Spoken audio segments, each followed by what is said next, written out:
Dia 239, Jó, capítulo 23, ao capítulo 27, versículo 23. Então Jó respondeu: Ainda hoje a minha queixa é de um revoltado, apesar de a minha mão reprimir o meu gemido. Quem dera eu soubesse onde encontrá-lo. Então me chegaria ao seu tribunal, exporia diante dele a minha causa, encheria minha boca de argumentos. Saberia com que palavras ele me responderia e entenderia o que ele fosse me dizer. Será que ele discutiria comigo no segundo a grandeza do seu poder? Não, ele me entenderia. Ali o homem reto apresentaria sua causa diante dele, e eu me livraria para sempre do meu juiz. Se me adianto, Deus não está ali. Se volto para trás, não o percebo.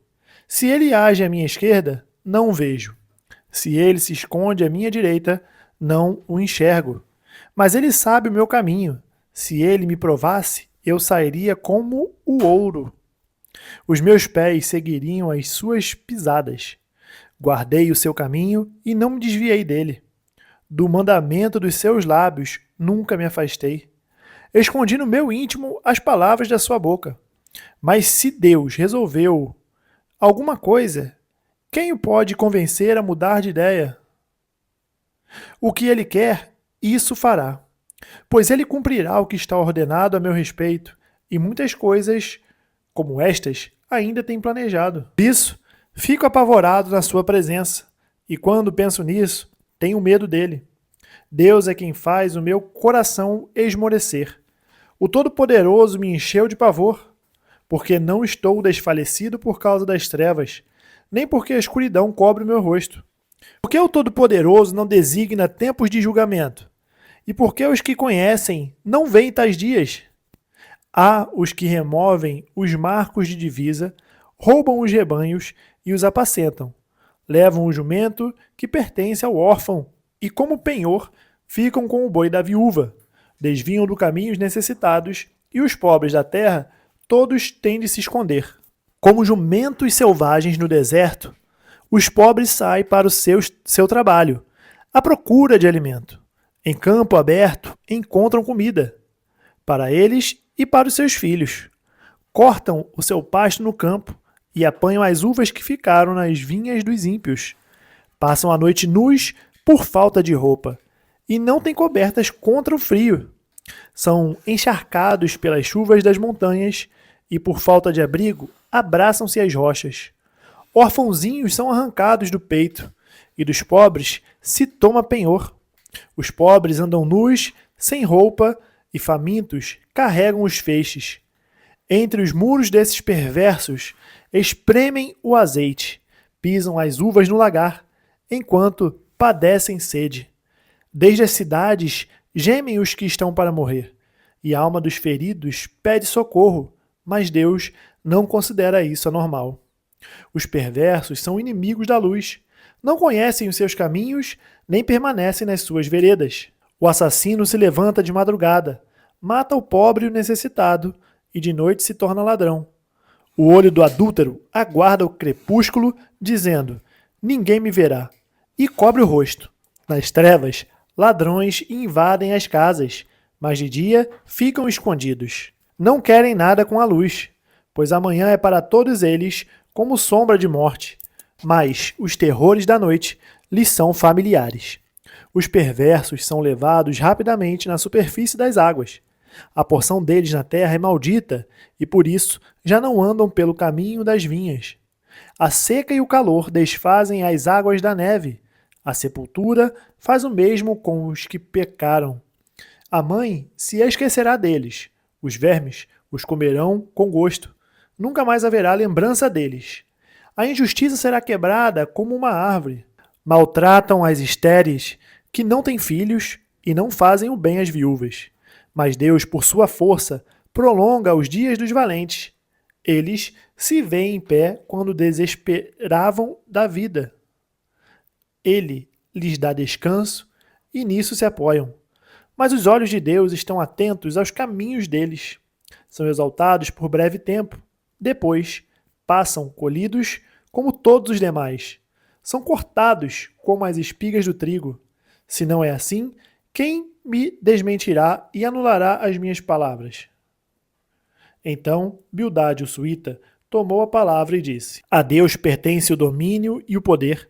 Ele faz reinar em paz nas alturas celestes. Será que é possível contar os seus exércitos? E sobre quem não se levanta a sua luz? Como pode mortal ser justo diante de Deus? E como pode ser puro aquele que nasce de mulher? Eis que até a lua não tem brilho, e as estrelas não são puras aos olhos dele. Quanto menos o homem que é larva, e o filho do homem que é verme. Então Jó respondeu: Como você sabe ajudar o que não tem força? Como você sabe socorrer o braço que não tem vigor? Como você sabe aconselhar o que não tem sabedoria e revelar plenitude de verdadeiro conhecimento?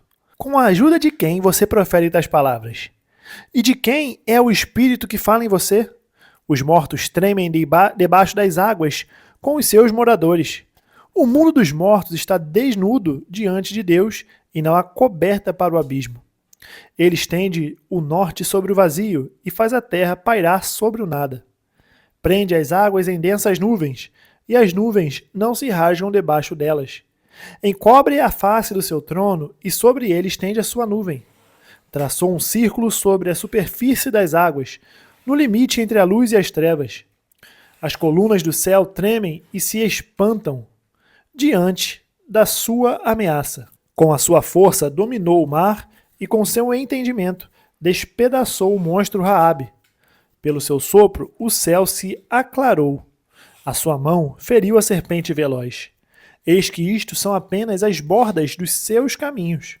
Dele temos ouvido apenas um leve sussurro. Mas o trovão do seu poder, quem o entenderá? Jó continuou em sua fala dizendo: Tão certo como vive Deus, que me tirou o direito, o Todo-Poderoso, que amargurou a minha alma, enquanto eu puder respirar, e o sopro de Deus estiver nas minhas narinas, nunca os meus lábios falarão injustiça, nem a minha língua pronunciará engano. Longe de mim que dê razão a vocês. Até morrer, nunca abrirei mão da minha integridade. A minha justiça me apegarei e não alargarei. A minha consciência não me acusará em toda a minha vida. Que o meu inimigo seja como perverso, e o que se levantar contra mim como injusto. Porque qual será a esperança do ímpio quando lhe for tirada a vida, quando Deus lhe arrancar a alma? Será que Deus ouvirá o seu clamor quando lhe sobrevier a angústia? Será que o ímpio encontrará prazer no Todo-Poderoso e invocará a Deus a todo momento? Vou ensinar a vocês a respeito do poder de Deus e não lhes ocultarei o que está na mente do Todo-Poderoso. Eis que todos vocês já viram isso. Por que então ficam repetindo palavras que não fazem sentido? Esta é a porção que Deus dará ao perverso, a herança que os opressores receberão do Todo-Poderoso. Se os filhos deles se multiplicarem, será para que sejam mortos à espada, e os seus descendentes passarão fome. Os que sobreviverem, a peste os sepultará, e as suas viúvas não chorarão por eles. Se o perverso amontoar prata como pó e acumular roupas como barro, poderá até acumular tudo isso, mas o justo é que vestirá as roupas e o inocente ficará com a prata. A casa que ele edifica é como a da traça, como a cabana que o vigia constrói. Rico, ele se deita com a sua riqueza, mas quando abre os olhos, ela já se foi. Pavores se apoderam dele como inundação. De noite, a tempestade o arrebata. O vento leste o leva, e ele se vai. Varre-o com o ímpeto do seu lugar. Deus lança isto sobre ele e não o poupa, a ele que procura fugir às pressas da sua mão. Diante de sua queda, as pessoas batem palmas. Ao vê-lo ir embora, o vaiam com assobios. 2 Coríntios, capítulo 1, do versículo 12 ao capítulo 2, versículo 11.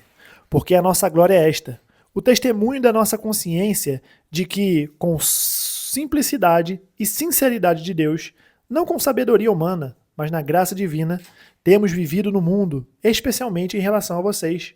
Porque nenhuma outra coisa escrevemos para vocês, a não ser aquilo que vocês leem e entendem. E espero que vocês entendam completamente, como também já nos entenderam em parte, que seremos a glória de vocês, assim como vocês também serão a nossa glória no dia de Jesus, nosso Senhor.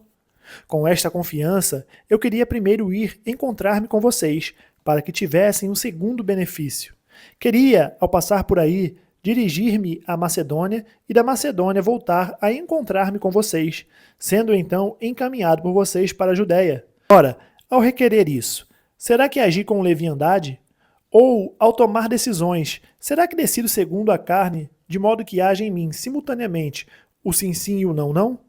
Mas como Deus é fiel, a nossa palavra dirigida a vocês não é sim e não, porque o Filho de Deus, Jesus Cristo, que foi anunciado entre vocês por nós, isto é, por mim, Silvano e Timóteo, não foi sim e não. Pelo contrário, nele sempre houve o sim, porque todas as promessas de Deus têm nele o sim. Por isso, também por meio dele se diz o amém, para a glória de Deus por meio de nós.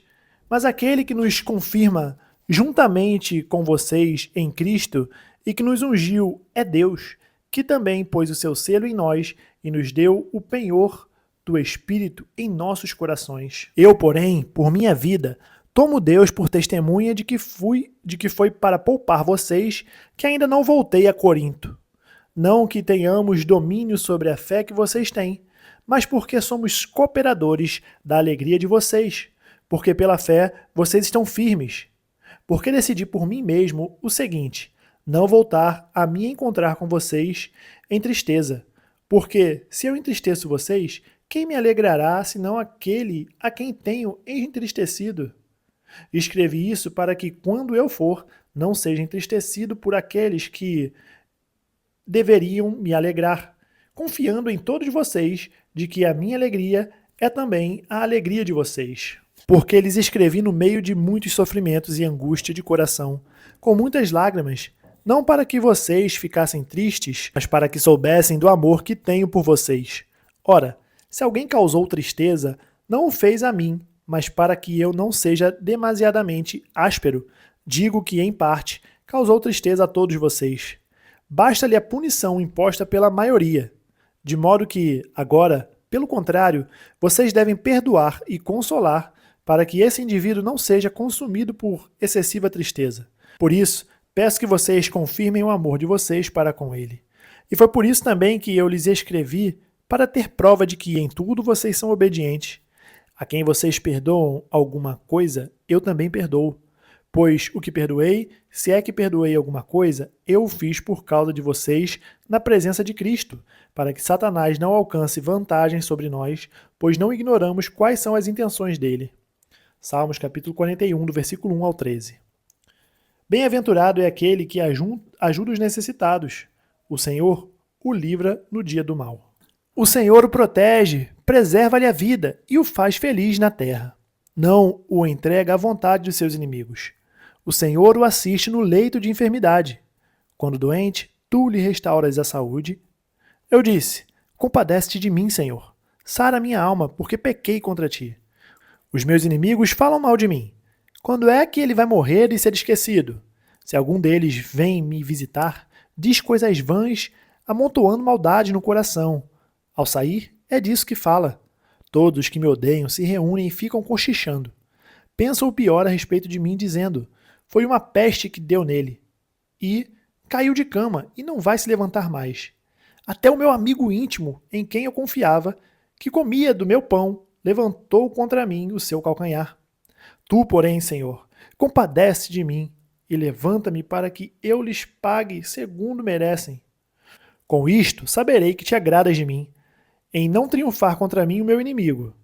Quanto a mim, tu me sustens na minha integridade e me pões na tua presença para sempre. Bendito seja o Senhor, Deus de Israel, de eternidade a eternidade. Amém e amém. Provérbios capítulo 22, do versículo 5 ao 6. No caminho do perverso há espinhos e armadilhas. Quem quer guardar a sua vida, afasta-se deles. Ensine a criança no caminho em que deve andar, e ainda quando for velho, não se desviará dele. Terminamos o dia 239, nós nos vemos amanhã no dia 240. Até mais.